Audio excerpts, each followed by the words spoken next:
Bains colony के इलाके में हम मौजूद हैं और एक बाड़े के करीब जो है ये डकैती की वारदात हुई। कराची में डकैती की वारदातें जो है वो मामूल बन चुकी हैं और इसी तरह लोगों को ज़रा सी मुजामत पर जो है वो कत्ल कर दिया जाता है। बाड़े के जो मालिक हैं वो हमारे साथ मौजूद हैं, उनसे बात करते हैं कि ये जो दो लोग आपके बाड़े के अंदर मुलाजमत करते थे, उस दिन क्या वाक़या रिपोर्ट हुआ, कैसे आपको पता चला, क्या किया अब तक आपने? अस्सलाम वालेकुम जी, ये मोहम्मद याकूब और मोहम्मद मज़र ये दोनों मेरे पास काम करते थे यहाँ बाड़े में। ये मेरा भैंसों का बाड़ा है यहाँ पे और माशाल्लाह तकरीबन 150 भैंसें मेरे पास हैं। तो ये उस दिन मेरा ख़्याल है शायद जुमेरात की बात है कि ये शाम को 7 बजे मुझे फ़ोन आया, मैं कहीं बाहर था कि भाई जो ना आपके बाड़े से बाहर जो है ये वारदात हुई है और इसमें आपके आदमी 2 ज़ख्मी हो गए हैं और उनको जिन्ना हॉस्पिटल ले गए।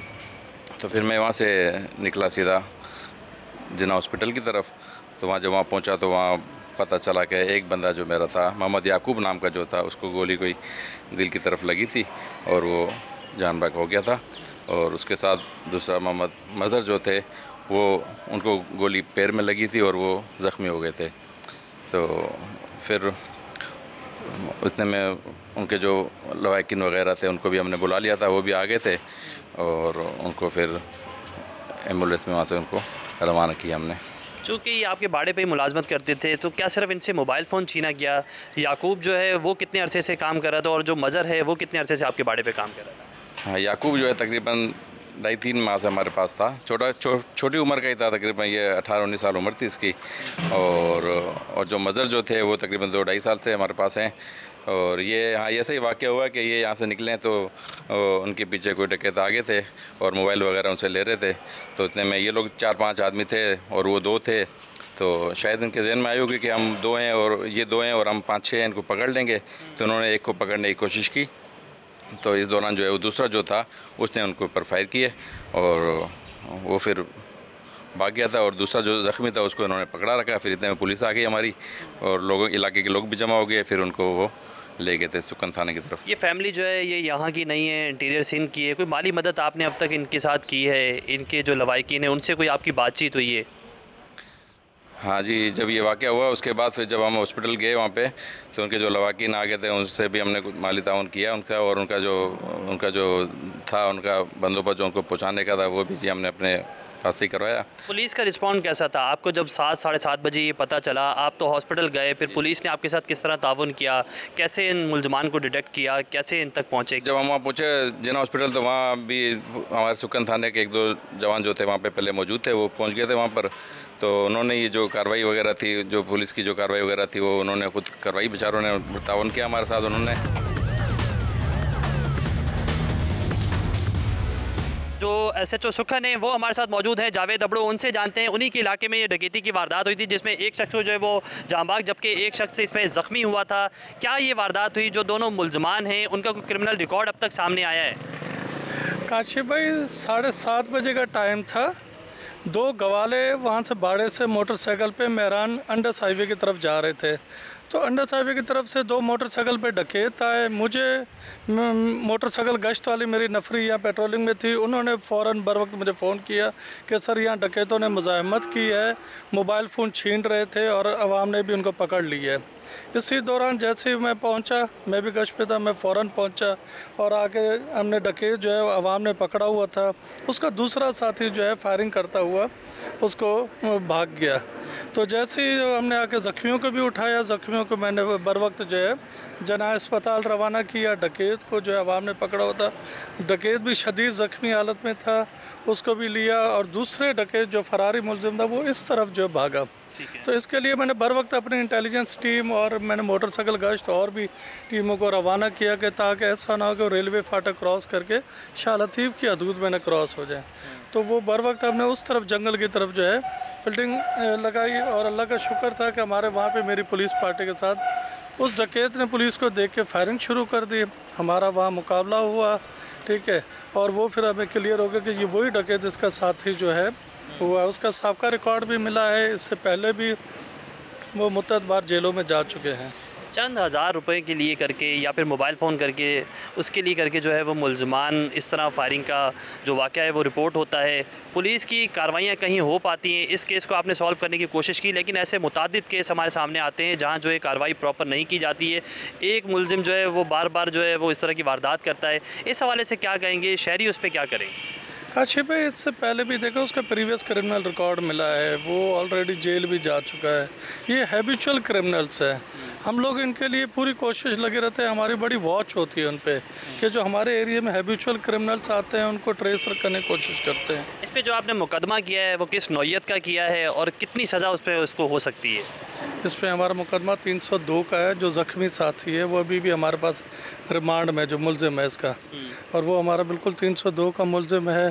बाकी जो इसका डकैत था दूसरा साथी, वो तो मौके पे पुलिस मुकाबले में।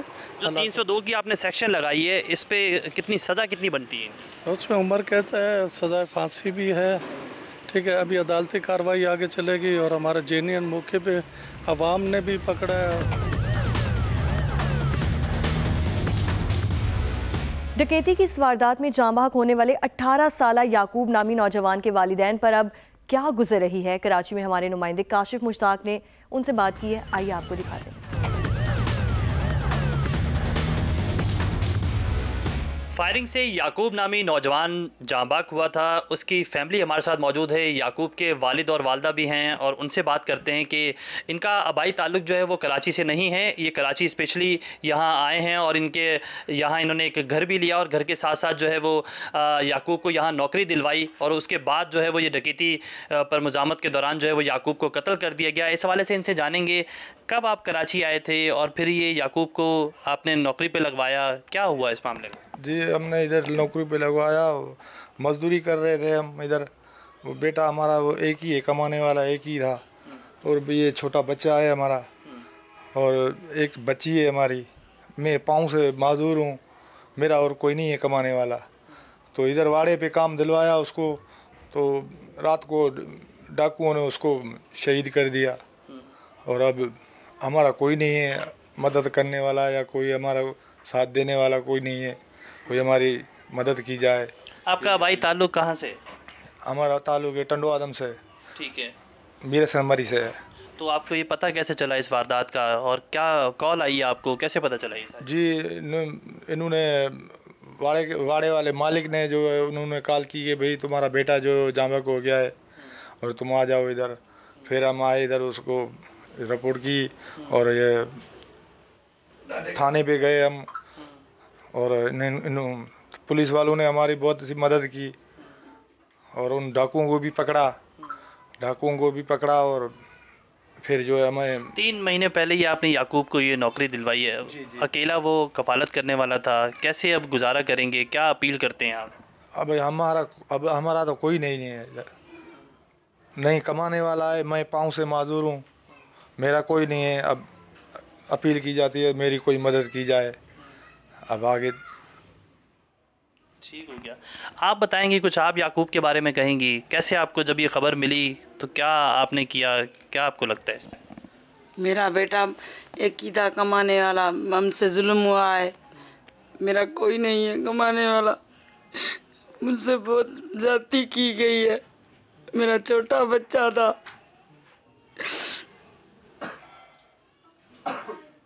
कितना टाइम पहले आपने उसको या नौकरी पे ये भेजा था और क्या उम्मीद थी आपको, क्या करेंगे आप? 5 महीने हुए थे, घर भी नहीं आया, हमने तो देखा भी नहीं। हमने अपने बच्चे को इसने मार दिया। कितनी तनख्वाह पे आपने उनको यहाँ काम पे लगवाया था? 18,000। हाँ। अच्छा, फिर अब जो ये बाड़े के मालकान हैं या पुलिस है, उसने आपसे कोई रब्ता किया, कोई मदद के लिए आपको कहा है? हाँ, उसने रब्ता किया था, उसने मदद की हमारी। ठीक हो गया। पुलिस का रवैया अब तक कैसा है? मुकदमा दर्ज हो गया है, इसका एक मुलजिम मारा भी गया है और एक मुलजिम ज़ख्मी भी है, क्या कहेंगे सवाल? बस अभी आगे देखते हैं, केस दाखिल भी है थाने में और पुलिस वालों ने जो है हमारी बहुत मदद की है, बहुत हेल्प की है हमारी और इंशाल्लाह हम आगे भी देखते हैं कि आगे भी हमारी मदद करेंगे और आगे पता चला कि उस टाइम याकूब के पास था क्या? सिर्फ एक मोबाइल फ़ोन था, चंद पैसे थे, या फिर उसके बाद पूरी सैलरी थी? कुछ पता चला? नहीं, और कुछ नहीं था। एक मोबाइल था और 4-5 हज़ार रुपये थे उसके जेब में। तो वो बाड़े से बाहर निकला और आ रहा था चाय पीने होटल पे, तो गली में इसको मिल गए डाकू। तो इनका मोबाइल भी छीना और इनके पैसे भी छीने, और बाद में इस पे फायर किए पिस्टल के, इस पे गोलियां चलाई। उसके बाद वो पुलिस वाले पहुंच गए। पुलिस वाले गश्त पे घूम रहे थे, वो भी पहुंच गए, और फिर पुलिस वालों ने बिल्कुल याकूब की फैमिली हमारे साथ मौजूद है, तमाम तर तफसीलात से ये आगाह कर रही है। और ये सिर्फ एक याकूब की कहानी नहीं है, ऐसी बेशतर कहानियाँ हमने कराची में देखी हैं कि इसी तरह डकैती पर और मुजामत पर जो है वो किसी भी शख्स को मुल्ज़मान ज़रा सी पैसों के लिए करके या फिर मोबाइल फ़ोन के लिए करके जो है वो कत्ल कर देते हैं, और उसके बाद इसी तरह फैमिलीज़ जो है वो अपने प्यारों का इंतज़ार करती रहती हैं। याकूब की फैमिली का भी यही मुतालबा है कि उनकी ना सिर्फ मदद की जाए, बल्कि एक मुलजिम जो इसमें जांबाक हुआ है और साथ में जो एक मुलजिम ज़ख्मी हालत में पुलिस ने गिरफ्तार किया है उसको भी सज़ा दिलवाई जाए, ताकि इनको जो है वो इंसाफ फराम हो।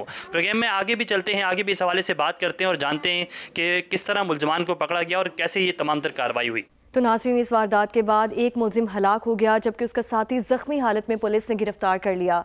डकैती के बाद मुलजिम कहां फरार होना चाहता था, जानते हैं खुद मुलजिम की ज़बान। इस वारदात के बाद एक मुलजिम जो है वो हलाक हो गया जबकि उसका साथी ज़ख्मी हालत में पुलिस ने गिरफ्तार किया। जो मुलजिम है वो हमारे साथ मौजूद है। डकैती के बाद ये मुलजिम कहाँ फ़रार हो रहा था ये भी इससे जानेंगे। ये बताओ, नाम क्या है आपका? नवाज़, ये वारदात कैसे की और उसके बाद कैसे इन्फॉर्मेशन मिली, असला कहाँ से लिया, थोड़ी सी तफसील बताना। मुझे बरकत का फ़ोन आया था। बरकत ने मुझे बताया कि एक टच है, वहाँ पे चलना है। हम लोग मोबाइल छीनते थे। उस दिन हमने एक मोबाइल छीना तो हम निकल गए थे। उसके बाद हम दूसरी गली में गए मोबाइल छीनने के लिए, तो वहाँ से 2 बंदे आ रहे थे बाइक पे, हमने उनसे मोबाइल छीन लिया था। उसके बाद उन लोगों ने शोर शराबा मचाया वहाँ पे, तो लोग वहाँ पे इकट्ठे हो गए थे। तो बरकत ने लोगों को देख के ना वहाँ पे फायरिंग कर दी थी। उनमें से उन दोनों को भी लगा था और एक गोली मुझे भी लग गई थी वहाँ पे। तो वहाँ हम ज़्यादा इकट्ठी हो गई थी। वहाँ पे उन लोगों ने मुझे पकड़ के मारना शुरू कर दिया था और बरकत वहाँ से भाग गया था। ठीक है। उसके बाद पुलिस आई, पुलिस मुझे लेकर आ गई यहाँ पे। फिर उसके बाद मैं अस्पताल गया था। पहले ये वारदात के लिए असला और मोटरसाइकिल कहाँ से लेते थे? ये बरकत ही लाता था किसी से। वो बोलता था मैं किराए पे लेके आया हूँ। तो जो भी हम लोग वारदात करते थे ना, तो उसके वो 3 हिस्से निकालता था। एक मुझे देता था, एक खुद रखता था, एक जो बाइक और पिस्टल वाला होता था ना उसके लिए रखता था। ये याकूब पे और मज़र पे उस रोज़ फायर किसने किया था? आपने किया था या फिर आपके साथ जो आपका साथी मौजूद था उसने किया? नहीं, बरकत ने किया था। मैं तो मोटरसाइकिल चला रहा था। असला दोनों के पास होता था? जी। और दोनों असला कहाँ से लेते थे? कोई कभी बताया भी होगा? आप पहले भी इस तरह की वारदातें करते रहे हो, आपको जो असला वो ला कर देता था वो कहाँ से ला के देता? ये मैंने उससे पूछा था 2-3 मरतबा, पर उसने सही जवाब मुझे नहीं दिया। उसने बोला कि दोस्त से लेके आता हूँ, ये उसके पैसे उसको देना है, ये किराए पे लेके आता हूँ। उसके किराए का पैसा भी निकालता था उससे। अच्छा, एक दिन के अंदर कितनी वारदातें करते हैं? जुमेरात की रात जब ये वाक़या रिपोर्ट हुआ, इससे पहले भी कोई वारदात की थी उसी रोज़? जी, एक पहले की थी उससे। वो भी हमने 2 मोबाइल छीने थे वहाँ पे। उसके बाद जब इस तरफ आए ना, तो इनसे हमने दोनों मोबाइल छीन लिए थे। तो फिर इन लोगों ने शोर शराबा किया तो वहाँ पे लोग जमा हो गए थे। ठीक है। तो बरकत ने फायरिंग की। उनमें से 2 बंदे जो थे ना उनको भी लगी, वो भी गिर गए। तो बरकत मेरी ने मोटरसाइकिल उठा के मुझे भी फायर मार दिया था। उसी का फायर मुझे लगा था। फिर वो मुझे भी फायर मार के चला गया था, भाग गया था वहाँ से सीधा रोड की तरफ। तो फिर वहाँ पे अवाम इकट्ठी हो गए थे, उन लोगों ने मुझे मारना शुरू कर दिया था। फिर पुलिस भी वहाँ पे पहुँच गई थी। जब वारदात के बाद मोबाइल फ़ोन किसी से लेते थे या वॉलेट लेते थे, उसमें से जो रकम होती थी उसको दोनों आपस में डिवाइड कैसे कर? 2 ही साथी थे या कोई और भी तीसरा शख्स भी आप लोग के साथ मुलविस होता था जो पूरी टिप देता था? वो हमेशा 3 हिस्से करता था ना। बोलता था ये जिससे मैं किराए पे पिस्टल लाया हूँ वो उसको भी देने, और उसमें से मुझे भी देता था, खुद भी रखता था। जी। और जो एक हिस्सा अमूमन आपको रोज़ाना का कितना मिलता था? कभी 40,000 भी मिल जाता था, कभी 25,000 भी होता था, 30,000 भी होते थे, कभी कभार 15,000 भी होते थे जी। और इससे पहले, इन वारदातों से पहले क्या करते थे? मजदूरी करते थे, क्या करते थे? मैं लोडर रिक्शा चलाता था। फिर उसके बाद मुझे ये बरकत मिल गया था दोस्त। कभी खौफ आया कि नाके पे पुलिस रोक लेगी, पकड़ लेगी, इस तरह की वारदात कर रहे हो, मारे जाओगे? अब तुम्हारा एक साथी जो है वो इस वारदात के फौरी बाद मारा भी गया, तो कभी इस तरह का खौफ नहीं आया? चंद पैसों के लिए करके किसी की भी जान ले लेते थे। पुलिस जहाँ से हम देखते थे ना, तो फिर या तो रास्ता बदली कर देते थे हम लोग, नहीं तो फिर उस तरफ हम जाते नहीं थे, दूसरी गलियों में मुड़ जाते थे। पहले भी 2-3 मरतबा मेरे को पुलिस ने पकड़ा था, वहाँ से भी ये भाग गया था बरकत। अच्छा, आप बताइएगा, माजी में भी इंकशाफ हुआ है कि शहर में किराए पे असला मिल जाता है, मोटरसाइकिलें मिल जाती हैं, इन मुलजमान से भी इसी तरह की तफ्तीश आप लोगों ने की है? मज़ीद तफ्तीश में कोई चीज़ सामने आई है? बिल्कुल सर, इसका क्रिमिनल रिकॉर्ड मिला है हमें, हमने इसका क्रिमिनल रिकॉर्ड चेक किए। पहले भी ये 3-4 दफ़ा मुख्तलिफ़ थानों में बंद हो चुका है। इस दफ़ा भी ये बंद हुआ और इस दफ़ा ये मौके पे तो हमें पकड़ा गया। और इसका जो साथ वाला साथी था वो उसी टाइम, उस दौरान पे हम SHO साहब की पेट्रोलिंग की वजह से SHO साहब ने उसी टाइम पेट्रोलिंग को एक्टिव किया और मौके पे मौजूद भी थे, और मौके पे ही उन्होंने पेट्रोलिंग को एक्टिव करके और वहीं पे इनके जो साथी जो अकबर था वो पहुंचा और उधर ही हमारी जो मोबाइल टीम थी उसके साथ उसकी मुठभेड़ हुई और उस पर वो मारा गया। ठीक है। और इससे जो बरामद हुई, जो मोबाइल फ़ोन इन्होंने उस मुलाजिम का छीना था वो बरामद हुआ, जो असला बरामद हुआ वो वही असला था जो स्पॉट पे जो है वो इस फायरिंग के वाक़े में जो है मुलविस था? बिल्कुल सर, वो बरामद हुआ है और हमने बरामद किया और हमारे पास है और हमने सील किया है उसे। और इसका भी सर क्रिमिनल रिकॉर्ड मौजूदा हमने चेक किया, जो ये मुख्तलिफ़ थानाजात में बंद हो चुका है पहले भी है। आप बताइएगा, कराची में स्ट्रीट क्राइम की वारदातें कम ना होने की वजह क्या समझते हैं? क्या पुलिस की तफ्तीश इसकी वजह है? आप भी इस केस को तफ्तीश कर रहे हैं, अब तक कहाँ तक इसकी तफ्तीश पहुँची है, ये भी बताइएगा। सर, ये तफ्तीश जो मुल्ज़मान हैं उनके लिए हमने सहारा लिया है, ट्रैकिंग का भी, और उनके जो स्ट्रीट क्राइम है तो उनके जो भी और उनके साथी हैं उनकी पकड़ने की कोशिश कर रहे हैं और बायोडेटा ले रहे हैं सॉफ्टवेयर की मदद से। तो इंशाल्लाह ये जल्द जो इनके साथी हैं वो भी पकड़े जाएंगे और उनकी जांच शुरू है, इंशाल्लाह वो भी किफ़रे करदा तक पहुँचेंगे। यहाँ ज़्यादातर जो है वो बाड़े मौजूद हैं, इंडस्ट्रियल एरिया है, CCTV फुटेजेस हमने देखा है कि पूरी सड़क के ऊपर बहुत ज़्यादा नहीं है। मुख्तलिफ़ केसों के अंदर हमने देखा है कि CCTV फुटेज बहुत ज़्यादा करामत साबित होती है। तो इस केस में बग़ैर CCTV फुटेज के आपने केस को हल भी किया और उसके बाद मुलज़मान को मज़ीद तफ्तीश भी की जा रही है। अब तक इन्होंने बताया कितनी वारदातें ये कर चुके हैं? ये बहुत ज़्यादा क्रिमिनल हैं और हैबिचुअल हैं, और ये बहुत मुख्तलिफ़ थानों में इन्होंने इंकशाफ किया है, लियारी का किया, दूसरे थानों का, और कुछ नहीं भी बताते हैं क्योंकि ये हैबिचुअली है। इनका ताल्लुक़ जो है वो पीछे अंदरूनी सिंध से है और अंदरूनी सिंध से डाकुओं से है, इस वजह से ये बहुत होशियार हैं, चालाक हैं।